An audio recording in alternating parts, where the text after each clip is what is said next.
A continuación, el pastor Javier Mejía con el tema titulado Pacto Espiritual.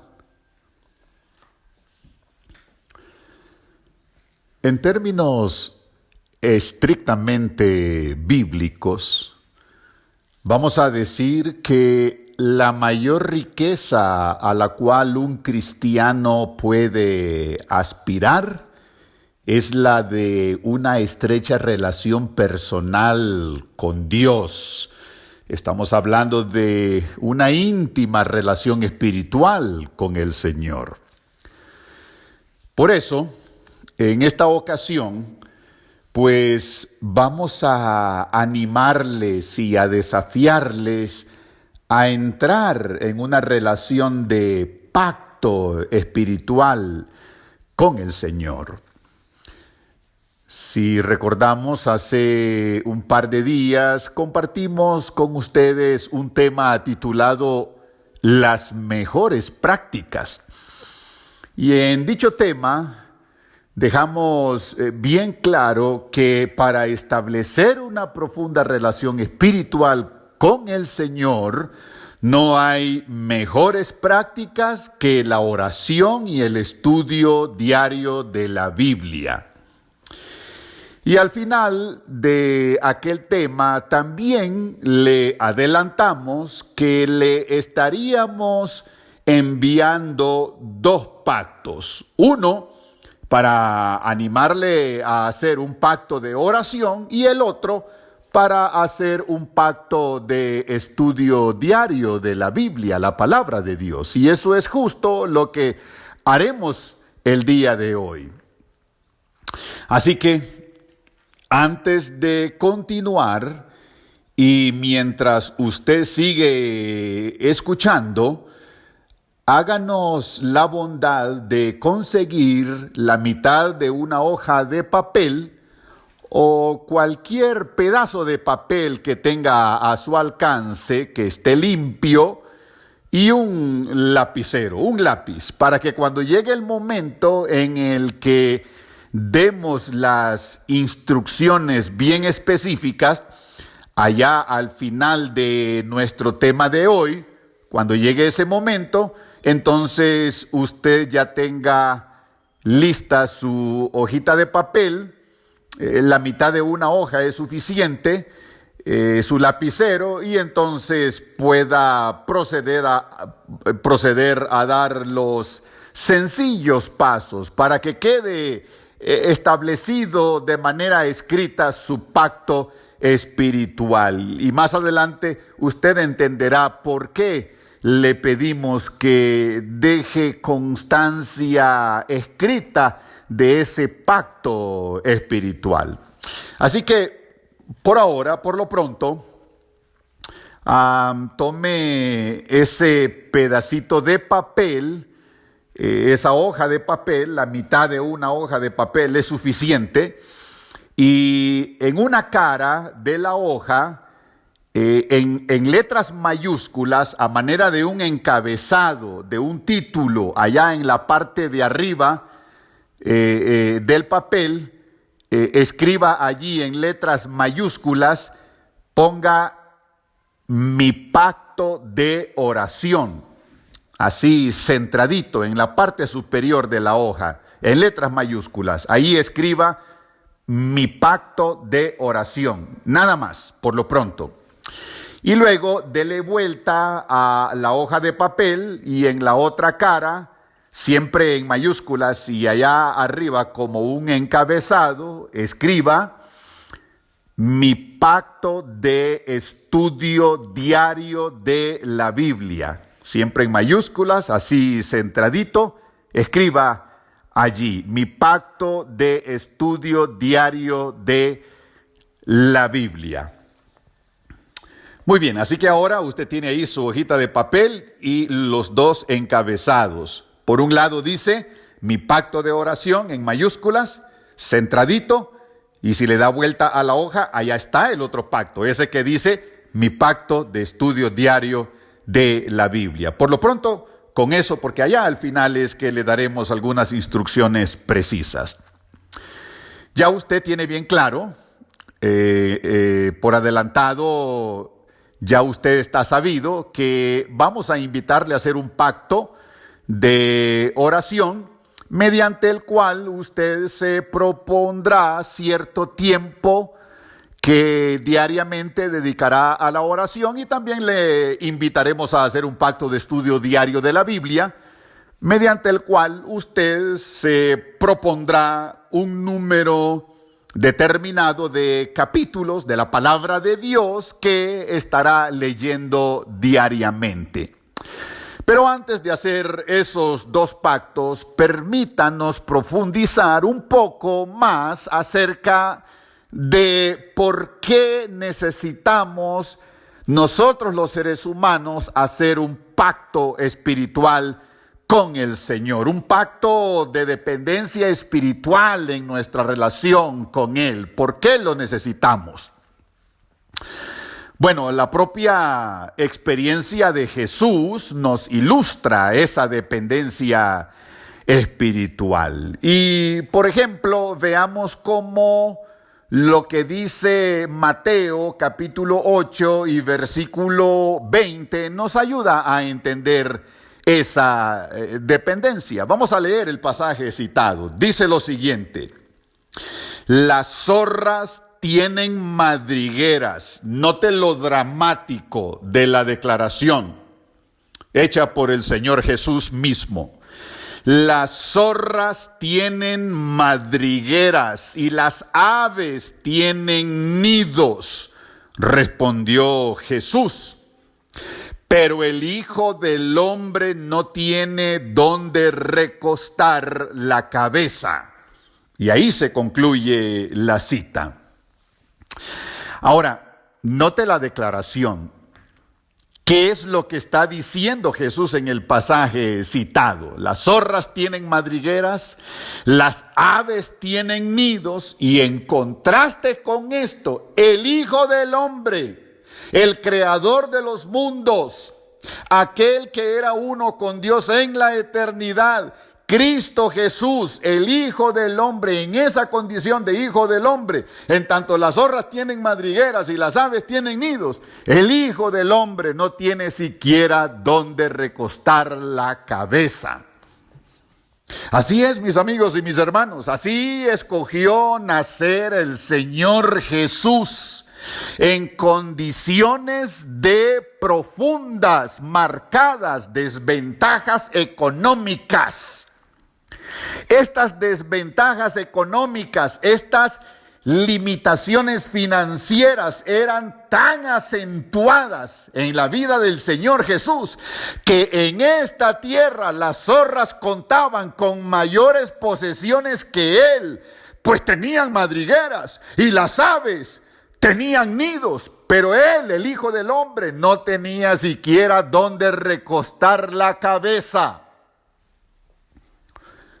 Sin embargo, estas condiciones mínimas de supervivencia en la vida del Señor Jesús eran necesarias, pues tenían el propósito de mostrarnos que su dependencia del Padre era total, a fin de enseñarnos que en esa dependencia del Padre se encontraba el secreto de su riqueza. En Dios su Padre, todas sus necesidades eran suplidas. Y mis amigos, esa es la riqueza de la dependencia de un ser humano aquí en la tierra, de su Padre que está allá en los cielos. Vamos a ilustrar todo esto que ya señalamos en la vida del Señor Jesús. Vamos a ilustrarlo con la vida de otro ser humano.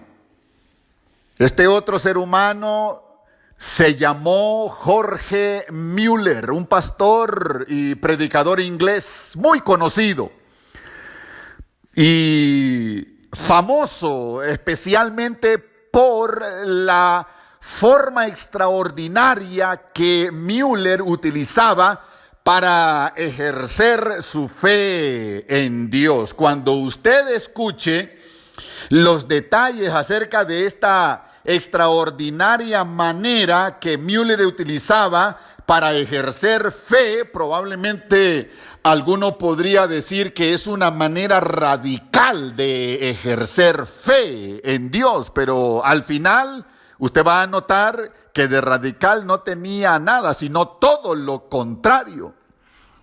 Vamos a ver cómo la vida de Müller demuestra que la dependencia total de Dios es la que enriquece a la criatura humana. Cuando determinamos depender de Dios, vamos a notar cómo eso termina enriqueciendo el ser de la criatura humana. Siendo un joven recién graduado del seminario, Jorge Müller fue invitado a pastorear una iglesia. Y desde esa su primera experiencia como pastor, se propuso depender solamente de la oración y del estudio de las Escrituras. Fue una decisión determinante que en ese momento Müller tomó. Tiempo después se casó con una dama llamada Mary Groves y juntos, ya ahora como matrimonio, decidieron practicar esta dependencia total del Señor. ¿Y cómo cree usted que pusieron en práctica ese propósito de depender de manera total del Señor? Bueno, lo hicieron mediante la decisión que tomaron de rechazar el sueldo que se les estaría pagando en su trabajo como pastor. Así que tomaron esa decisión, y esa sí es una decisión radical. Rechazar el sueldo que se les estaría pagando y comenzaron a enfrentar la vida que tenían ahora por delante. Cómo iban a obtener los bienes y servicios que necesitaban para hacerse posible la vida. Muchas veces tuvieron que orar, cuentan ellos ya su experiencia. Muchas veces se vieron en la necesidad de orar para que el Señor les enviase la cena, porque cuando llegaba la hora de la cena no había nada que comer. Pero al mismo tiempo que clamaban a Dios por la cena, al mismo tiempo daban gracias por el almuerzo del día siguiente. Y usted puede figurarse ahora cómo es que estaban pidiendo por la cena. No tenían nada para la cena, pero ya estaban dando gracias por el almuerzo del día siguiente. Ahí tiene usted, en práctica y en acción, cómo Müller y su esposa tomaron esa decisión de poner en práctica su vida de oración para a través de ella clamar a Dios por el sustento de cada día. Decía Müller, y vamos a citar aquí textual, literalmente, una declaración de él. Decía: no he servido a un maestro cruel, y eso es lo que me da gozo de demostrar. Es decir, Müller había tomado la decisión de demostrar en su propia vida, junto con su esposa Mary, demostrar cómo Dios era capaz de sustentarles, de proveerles para satisfacer todas sus necesidades por medio de la oración. Y esa es la razón que les llevó a tomar la decisión de comunicar su rechazo de recibir el salario que se les estaría pagando. Eso es lo que estaba buscando demostrar Müller. No he servido a un maestro cruel, y eso es lo que me da gozo de demostrar. De hecho, después del primer año de vivir sin salario, descubrieron que habían recibido más de lo que acostumbraban ganar cuando recibían una paga mensual. Pronto, cuando el tiempo fue transcurriendo, el matrimonio Müller estableció escuelas para niños y para adultos, para enseñarles a leer. Luego, más adelante, fundaron una institución a la cual llamaron la Institución del Conocimiento de las Escrituras, una organización dedicada exclusivamente a la tarea de distribuir Biblias.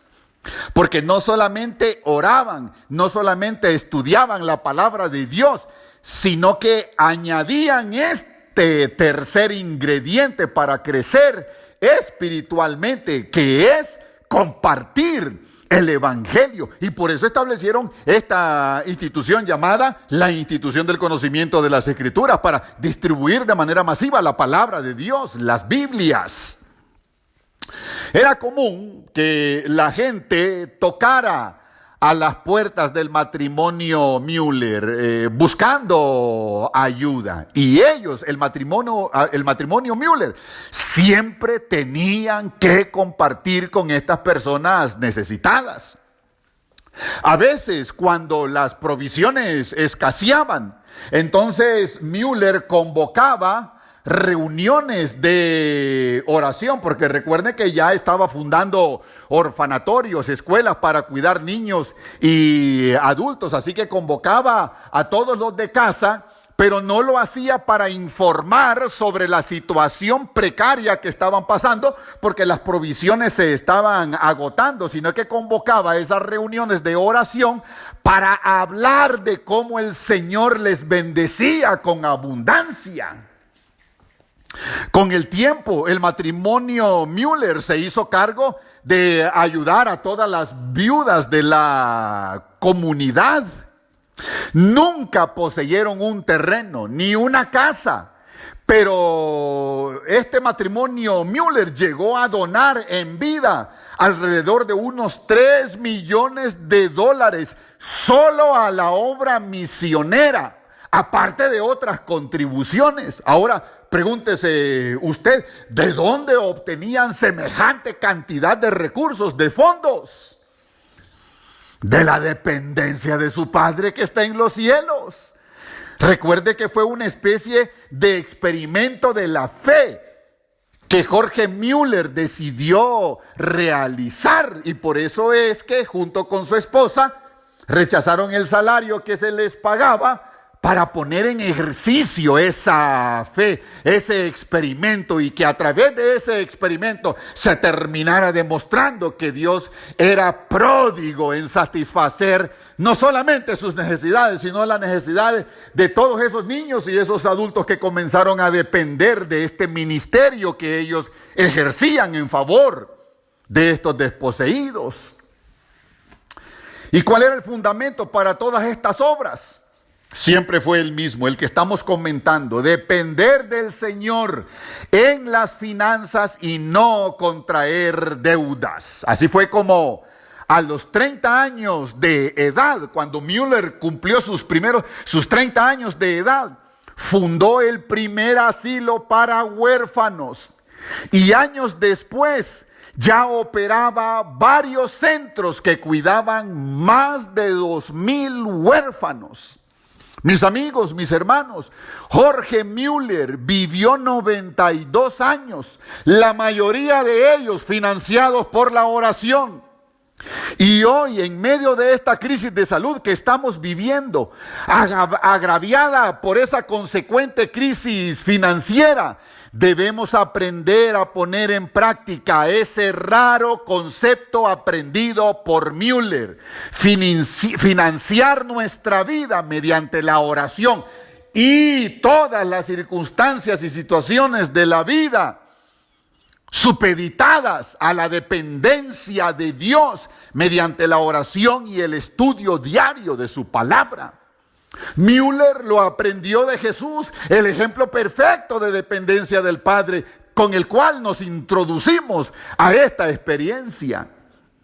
Y Müller resumió el secreto de ese poder espiritual que se desarrolló en él como resultado de haber hecho en algún momento de su vida ese pacto espiritual de orar a Dios, de depender de Dios mediante la oración y el estudio de la Biblia, un pacto de oración que hizo con Dios y un pacto de estudio diario de la palabra de Dios.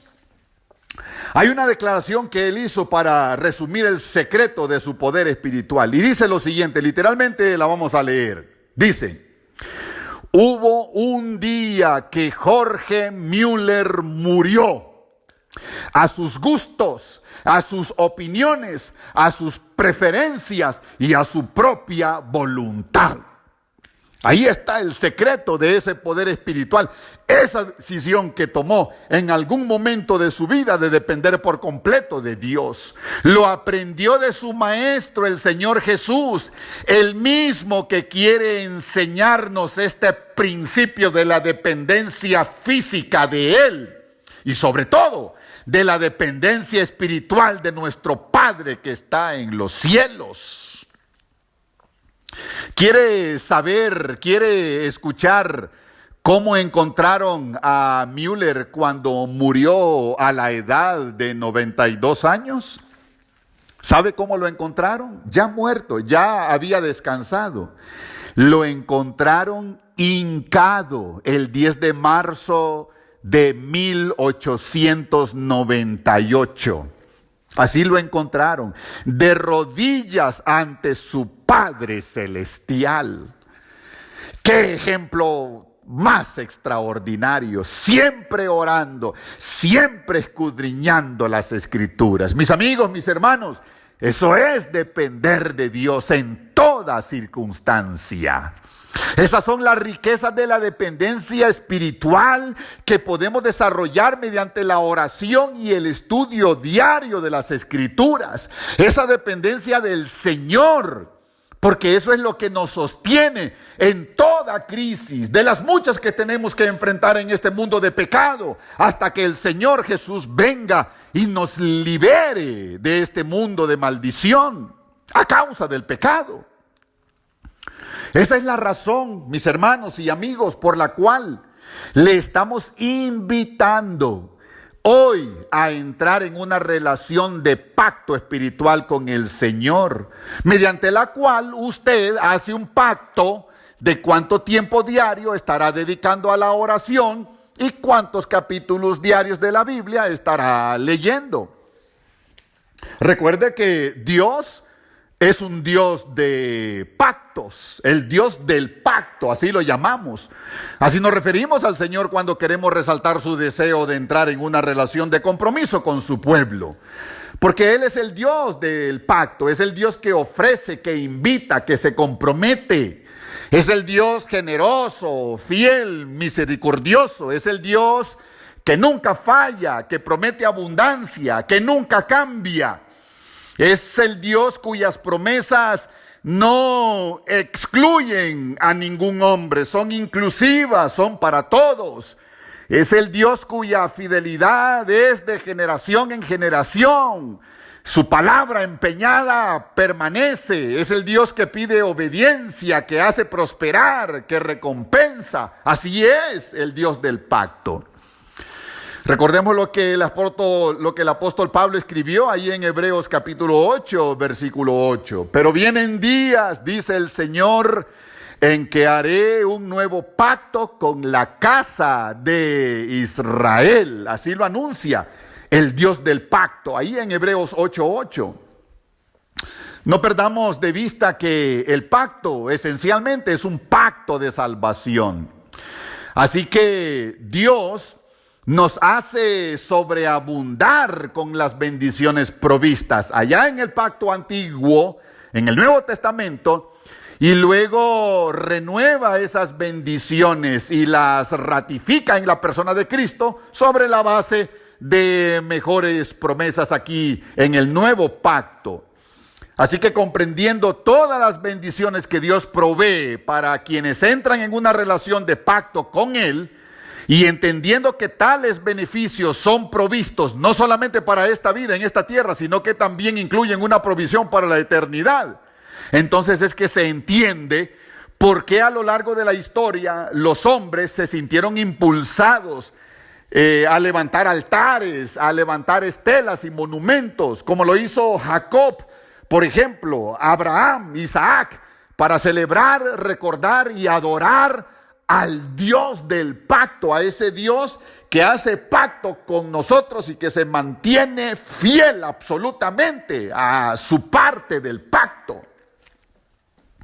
Esto quiere decir que Dios no solo ha hecho un pacto con nosotros, sino que también los hombres se han sentido movidos a entrar en una relación de pacto con Él. Por eso mencionamos a Jacob, a Abraham, a Isaac, a Job y tantos otros hombres. Y vean, por ejemplo, este pacto que los israelitas hicieron cuando regresaron del cautiverio babilónico. Este pacto está citado allí en el libro de Nehemías, el capítulo 9 y el versículo 38. Dice lo siguiente: nosotros hacemos este pacto y lo ponemos por escrito, firmado por nuestros gobernantes, levitas y sacerdotes. Y ahí concluye la cita. Fue un pacto, note, puesto por escrito, según acabamos de leer Nehemías 9:38. Puesto por escrito y luego firmado de puño y letra de todos aquellos que hicieron este pacto con Dios. Es decir, no solamente Dios hace pacto con nosotros, sino que cuando Dios hace pacto con nosotros, y puesto que su pacto es un pacto de redención, de salvación, nosotros los hombres nos vemos motivados, impelidos, sugeridos a establecer un pacto también con Él. Por eso es que aquí en Nehemías 9:8 los israelitas que regresan del cautiverio babilónico pues resuelven hacer un pacto con Dios. Nosotros hacemos este pacto y lo ponemos por escrito, firmado por nuestros gobernantes levitas y sacerdotes, firmado de puño y letra de todos los que hicieron el pacto. Y si usted revisa el capítulo 10 de Nehemías, allí usted va a encontrar la larga lista de nombres que se ofrecen de los que firmaron ese pacto. Pues con todo lo dicho como fundamento bíblico, entonces ahora sí estamos listos. Vamos a hacer ese pacto espiritual con el Señor que le anticipamos en la introducción de nuestro tema. Es un pacto de oración y un pacto de estudio de su palabra. Así que prepárese, vamos a comenzar ahora con el pacto de oración. Es el momento para que usted tome la hojita en la que ya tiene anotados los dos encabezados. Por un lado, anotó mi pacto de oración y por el otro lado, anotó mi pacto de estudio diario de la Biblia. Así que vamos a comenzar con el pacto de oración. Para comenzar, escriba en su hoja el siguiente versículo tomado del Salmo 119, versículo 147. Ahí debajo de donde dice mi pacto de oración, debajo de donde usted escribió mi pacto de oración, escriba el siguiente versículo de Salmo 119, 147, que dice lo siguiente: muy de mañana me levanto a pedir ayuda. En tus palabras he puesto mi esperanza. Le invitamos a escribir este versículo porque es extraordinario su contenido. Y al anotarlo como parte de su pacto de oración, entonces usted tiene ahí a la vista permanente, porque esta hojita de papel usted la va a poner dentro de su Biblia. Y de tanto en tanto usted puede ver su hojita de papel y entonces cada vez que lo haga, usted podrá leer ese versículo de Salmo 119, 147. Muy de mañana me levanto a pedir ayuda, porque usted necesita levantarse todas las mañanas, muy de mañana, temprano por la mañana, a clamar a su Dios en ruego y oración, a pedir ayuda a su Padre que está en los cielos para que le provea y lo socorra a usted que está aquí en esta tierra que carga con toda la maldición del pecado, con todas las consecuencias del pecado, incluyendo las enfermedades como esta crisis de salud por la cual estamos atravesando. Así que escriba el versículo: muy de mañana me levanto a pedir ayuda. En tus palabras he puesto mi esperanza, en la palabra de Dios, en las promesas que hay en la palabra de Dios. Alrededor de 2.500 promesas que se encuentran en la palabra de Dios. En esas promesas usted ha puesto su esperanza. Escriba el versículo. Ok, después de haber hecho esto, ahora, abajo del versículo, escriba lo siguiente: yo, y luego anote su nombre, fulano de tal, yo, Marcos García Bustamante, yo, Carmen Elena Figueroa. Anota su nombre.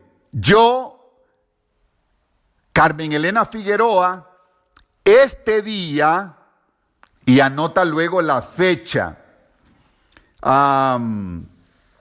20 de agosto de 2020. 10 de agosto de 2020, 15 de octubre de 2020, yo, Carmen Elena Figueroa, este día, 20 de agosto de 2020, y luego agregue: me comprometo delante de mi Dios a encontrarme con Él cada mañana por medio de la oración. Repito, yo, Carmen Elena Figueroa, o sea su nombre, este día, 20 de agosto de 2020, me comprometo delante de mi Dios a encontrarme con Él cada mañana por medio de la oración. Y hasta ahí concluye esa frase. Ahora, abajo va a añadir lo siguiente. Va a poner esto. Escriba: si el día tiene 1440 minutos, de todo ese tiempo, mi pacto de oración será... Y luego pone 2 puntos. Voy a repetir la declaración que va a anotar ahora ahí en su papelito. Si el día tiene 1440 minutos, de todo ese tiempo mi pacto de oración será 2 puntos. Ahora déjeme hacerle un comentarito aquí. Usted sabe que el día tiene 24 horas y que cada hora tiene 60 minutos.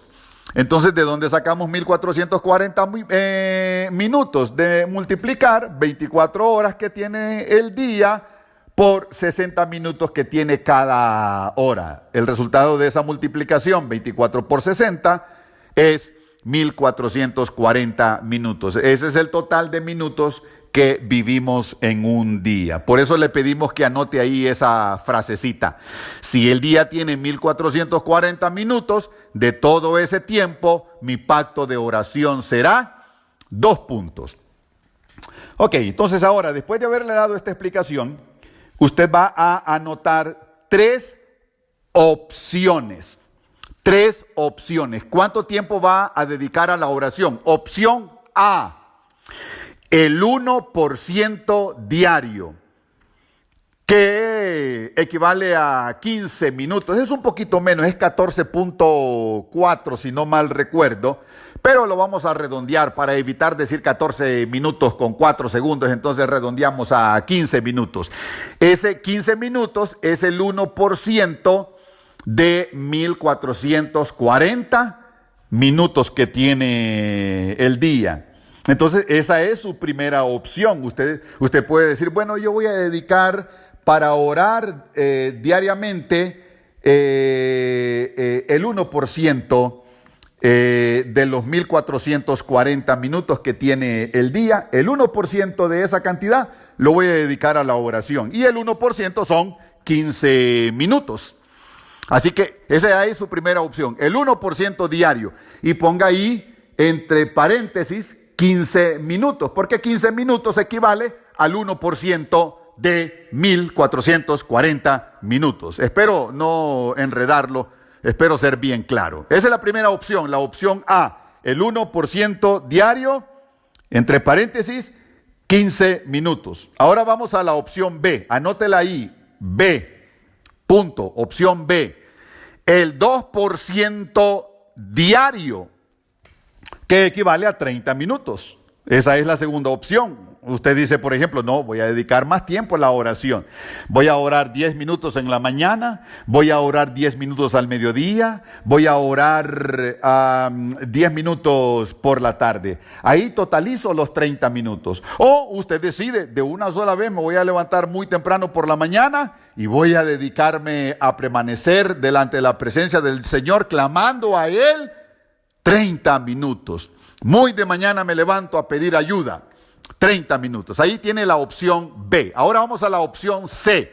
El 3% diario, que equivale a 45 minutos. Así que ahí tiene las tres opciones. Escriba las tres opciones. Opción A, el 1% diario, entre paréntesis, 15 minutos. Opción B, el 2% diario, entre paréntesis, 30 minutos. Opción C, el 3% diario, entre paréntesis, 45 minutos. Ok, después de haber hecho eso, entonces ahora abajo de las tres opciones, escriba otra cortita declaración. Escriba, basado en mi plan de oración, podré exclamar gozoso. 2 puntos. Y ahora va a escribir un versículo. Recuerde que el pacto de oración lo comenzamos con un versículo, el Salmo 119, 147. Pues ahora el pacto lo vamos a concluir con otro versículo. Esta vez Miqueas capítulo 3, versículo 8, que dice, y anótelo ahí abajo: yo en cambio estoy lleno de poder, lleno del Espíritu del Señor y lleno de justicia y de fuerza. Ahí lo tienen, el pasaje completo. Yo en cambio estoy lleno de poder, lleno del Espíritu del Señor y lleno de justicia y de fuerza. Miqueas 3:8. Y ya tiene completo allí su pacto de oración. Ahora lo único que falta es que usted escoja con cuál de las tres opciones se va a quedar. ¿Cuánto tiempo estará dedicando a la oración? El 1% diario, que equivale a 15 minutos, el 2%, 30 minutos, el 3%, 45 minutos. Escoja su opción y subráyela con su lapicero, pase una raya por debajo de su opción. Ese es su pacto de oración, eso que usted decida. O si tiene usted la idea, una cuarta o quinta opción, puede anotarla. Siéntase en libertad de anotarla ahí en su pacto de oración. Y esa opción suya, pásele una raya por debajo. Esa es ese es su pacto de oración. Ahora vamos al pacto de estudio diario de la Biblia. Entonces, dele vuelta a su hoja y escriba debajo del encabezado que dice ahí, mi pacto de estudio diario de la Biblia, ponga el siguiente versículo bíblico. Abra comillas y anote. Dice, ustedes han nacido de nuevo, no de simiente perecedera, sino de simiente imperecedera, mediante la palabra de Dios que vive y permanece. Ese es Primera de Pedro, capítulo 1, versículo 23. Anote eso. Muy bien. No debe desesperarse. Ahorita ya hicimos nuestro pacto de oración Y ya adelantamos nuestro pacto de estudio de la Biblia, la palabra de Dios. A partir de mañana usted ya puede comenzar a cumplir con su pacto de oración. En el siguiente tema de esta serie vamos a completar nuestro pacto de estudio de la Biblia, la palabra de Dios, para ir por partes. Pero por lo pronto ya usted anotó el versículo que sirve de base a ese pacto de estudio de la Biblia. Es probable que usted sienta que no le resulte muy fácil comenzar mañana con su pacto de oración y luego, cuando haya llenado su pacto de estudio de la Biblia, ejecutar ese pacto. Pero no se preocupe, porque en los siguientes temas le vamos a estar ayudando a bregar, a luchar con la tarea ahora de cumplir con esos dos pactos. Lo importante es que ya comenzamos, y eso es a veces lo que más cuesta, el comienzo, dar ese primer paso. Pero usted ya lo hizo con el pacto de oración que tiene, y eso es justo lo que el Señor espera, que usted tome la iniciativa de buscar su reino y su justicia. Lo demás, ya usted sabe que el Señor ha prometido que va a añadirlo, y Él es fiel a todo lo que promete. Por lo pronto, que el Señor lo bendiga, y mañana comience ya a poner en práctica el pacto de oración que ya usted realizó, dedicando ese tiempo que usted subrayó allí en su opción, dedicando ese tiempo a la oración a partir del día de mañana. Que el Señor lo bendiga.